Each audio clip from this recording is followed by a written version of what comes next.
আসসালামু আলাইকুম। সবাই কেমন আছেন? আশা করি সবাই ভালো আছেন। আলহামদুলিল্লাহ আমিও ভালো আছি। তো গতকাল আমি কিছু ভেজিটেবল রোল করে রেখেছিলাম আর আজকেও বেশ কিছু রোল করে আমি একসাথে ফ্রোজেন করে রাখবো। তো গতকালেরগুলো আমি ফ্রোজেন করে ফেলেছি। সেগুলো আমি নামিয়ে একটা সাইড করে রেখে দিচ্ছি। আর আজকে যেগুলো আমি বানিয়েছি এগুলো আমি আবার ডিপ ফ্রোজেনে রেখে দেবো।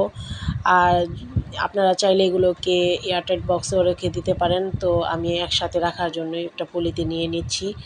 আর এগুলো সবজি রোলগুলো বা ভেজিটেবল রোলগুলো আপনারা চাইলে ডাবল কোট করে খেতে পারেন। ডাবল কোট করার জন্য এখানে একটা ডিম ফাটিয়ে আপনারা সেই ডিমে রোলটা ডুবিয়ে আবার কোট করে নিতে পারেন ব্রেড গ্রাম দিয়ে। তাহলে এটা খেতে আরও ক্রিসপি বা মুচমুচে হবে।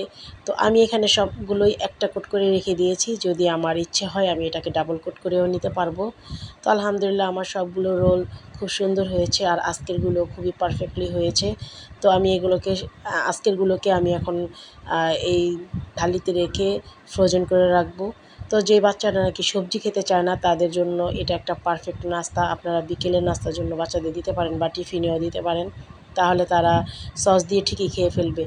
তো এর সাথে সাথে রোল খাওয়ার সাথে সাথে তারা সবজিটাও খেয়ে ফেললো।